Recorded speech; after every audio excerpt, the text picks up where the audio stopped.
तो आपका स्वागत है दो गुण जिंदगी के अगले नए वीडियो में। आज हम बात करेंगे खांसी की एक ऐसी होम्योपैथिक दवा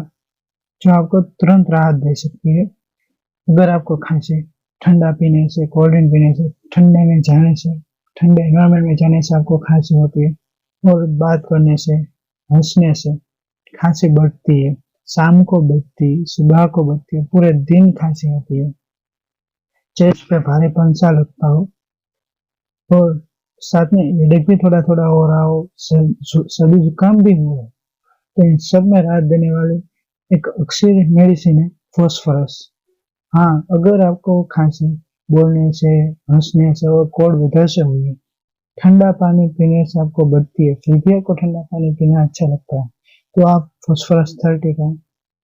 दिन में 3 बार रोजा बंद करके इसका प्रयोग आप कर सकते हैं।